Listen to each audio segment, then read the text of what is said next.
Where was I? Paper misfeed! Paper misfeed! Ah! And I fixed it!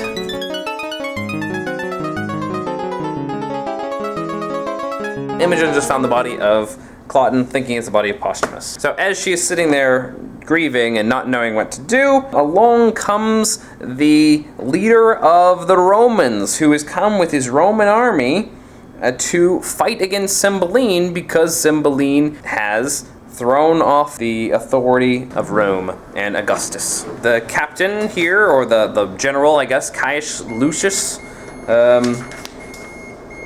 my goodness. Caius Lucius sees Imogen and again thinks she's a man, as everyone has. Suddenly Imogen says that what happened was that her master was killed, not that her husband was killed. Obviously that wouldn't go over very well. And so Caius Lucius says, "Oh, please be my servant, because you're so cool. You're awesome. You're such a handsome young man." And so Imogen goes with Caius Lucius to fight against the British. She's not fighting. She's just a servant.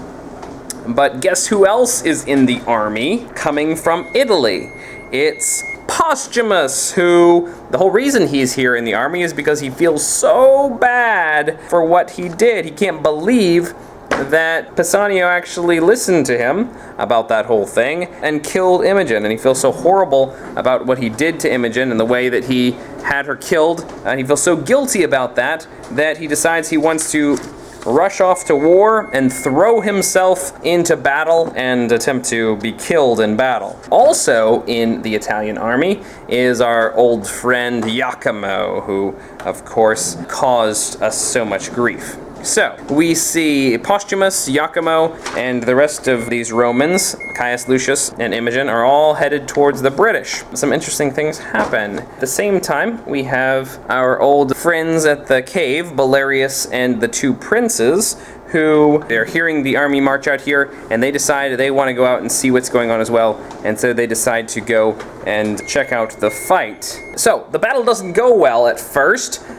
Here comes Cymbeline and the British, and they go up against the Romans, and they lose. They are doing very badly, and Cymbeline is captured, and it all is looking really bad. But there are a few heroes on the field who jump up and join in the battle and turn the tide. Now, these heroes are four, technically. There are the two princes, who are, of course, dressed as just common peasants, and there's one other man who is actually Posthumus. Now, Posthumus has taken off his Roman outfit before the battle and switched into the outfit of a British peasant. And so he doesn't look like a knight, he looks like just a common person, and he decides he wants to fight and die on the side of the British to, in some ways, do what little tiny bit he can to make up for the death of Imogen. He's fighting for her side, is basically what he's saying. Which is funny because she's not actually on that side right now. She's on the side of the Romans. Guiderius and Alvaragus, the two princes, jump into battle at the last second when things are looking dire, and they, alongside Posthumus, fight through their way through the Romans, drive the Romans back, rescue King Cymbeline in the midst of the battle, and Posthumus goes head-to-head against Iachimo and totally bests him and disarms him and throws him to the ground and defeats him. And so Iachimo's not dead, but Iachimo's completely shocked by the fact that a peasant beat him, because he's supposed to be a pretty decent fighter, and yet here comes along this little peasant who comes along and beats him, and he feels very guilty, and we see finally that he's been sort of racked with guilt about everything that he did to Posthumus, and particularly the things he did to Imogen. We saw that he felt slightly conflicted about what he was doing because he felt the passion of her innocence and her beauty when he first met her, and now it's really sunk in and he really does feel bad about it. He really is beginning to feel like he's done something really terrible. So Posthumus comes back from the battle, having failed to die in battle, and a little disappointed at that because he really wanted to die for what he had done to Imogen, and he runs into a noble, a lord, who ran away from battle and completely just ditched it. And so he confronts the lord and he challenges him and gets very angry that this guy, who was so cowardly and so eager to preserve his life, did nothing for his country, and yet here Posthumus was just wanting to die, and he was able to, almost single-handedly, with the help of just a pair of others, was able to really sort of save the day for the British. So because he feels so still very upset with himself about the death of Imogen, he decides instead of going home in victory, and everybody was like, "Where's that peasant that was so awesome? We need to make sure that we bring him to the court and celebrate him." Instead of going back in victory, what he does is he switches his outfit again back into an Italian or Roman outfit. And so because he's dressed like a Roman, again, he is captured and taken to jail to be executed with the other Roman prisoners, which is exactly what he wants, because he wants to die, and he's tired of living after the awful thing that he did to Imogen. So, he's taken to jail. Now we get to our very, very conclusion, which in the last couple of scenes of this play feel perhaps a bit rushed. The resolution, or denouement, really sort of almost explodes in this play. Right before the real denouement, we have a scene where Posthumus is in prison, and as he is in jail, he has a dream. And he dreams that his father, his dead father, and his dead mother, and his dead brothers come and beg mercy for him, because he has acted so nobly, and because he has been such a good man, and it wasn't fair that he was tricked by Iachimo, which led to all of this. And they beg mercy from Jupiter, who is the king of the gods in Rome, of course. And so we're going with a Roman pantheon here. But Jupiter comes down and is annoyed and says, "You all need to get out of here. I promise that I've got some plan for him, but all in good time. You need to wait until it is the appropriate time before I take care of him. And after all, I've got a plan, and I have everything mapped out and everything ready for something great to happen to him." So he has this dream, which is really a vision, and it has some ghosts in it, and it has the god Jupiter in it.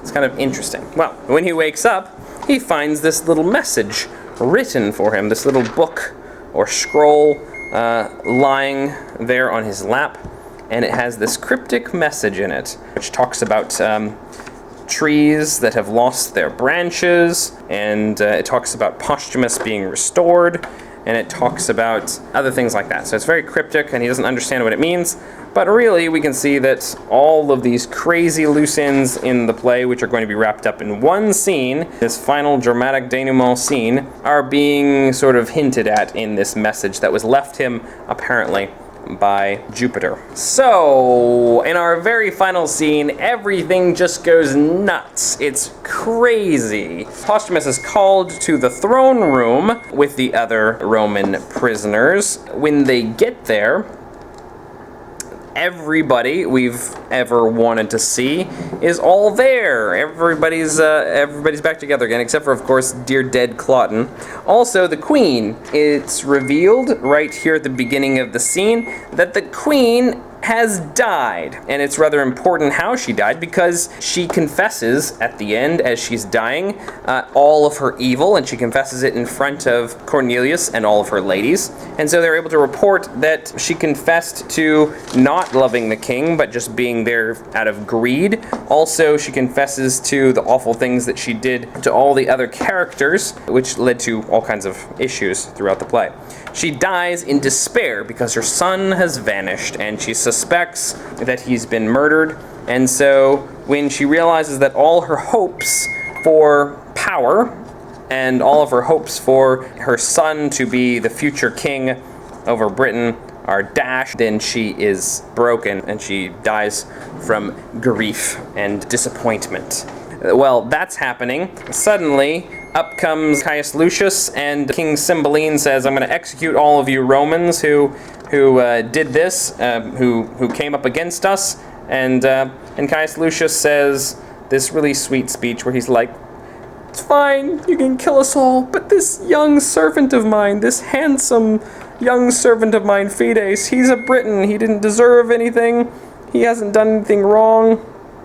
Please just go ahead and let him live." Cymbeline looks at the young servant, Fides, who happens to be his own daughter, and he says, Oh, wow, you are so handsome and you look familiar. In fact, I won't just let you go. I'll also give you anything, 'cause you're awesome. Kind of no! No! Paper misfeed again! Anyway, he says, of course I'll let him live, and not only that, but I will give him anything that he asks for. And Caius Lucius is like, all right, he's gonna ask to preserve my life because I've been so nice to him because I love him so much. And he's like, oh, Fides, don't worry. I know you really, really want to ask to preserve my life, but you don't have to if you don't want to. And Imogen's like, I don't care about you. You go ahead and die. I'm worried about something entirely different, because what Imogen notices is that there's a man over there wearing her ring, and it's not posthumous. And she's wondering how that guy over there, and then she recognizes Iachimo, has her ring. How did that happen? And so her boon, the thing that she asks of the king, is not to save the life of Caius Lucius, who cares about him, but to ask and force Iachimo to tell where he got that ring of hers. And Iachimo, who's already racked with guilt and who's already understands that he's in a bad state and he feels guilty and like he deserves it, he decides to confess it all and tells everything that happened to Imogen and everything that happened to Posthumus because of him. Well, it just so happens that Posthumus, who is also in the room and does not know that Imogen is still alive, hears this and rushes out, says this guy deserves to die, he deserves horrible torture because of what he's done, and Posthumus asks to be killed because he feels so horrible that not only did he kill Imogen, who is so sweet and beautiful, but he killed her on a completely trumped up reason. He felt bad about it when he still thought it was true, but now that he realizes it was all a lie, he feels so horrible that he just wants to be immediately tortured and killed because he just feels so awful about what he did to Imogen. And, hey look! It's Posthumus! And so Imogen, seeing Posthumus, runs up to him and tries to talk to him and tries to calm him down because he's going berserk, having realized that what he's done to her. And when she tries to calm him down and tries to tell him that she is...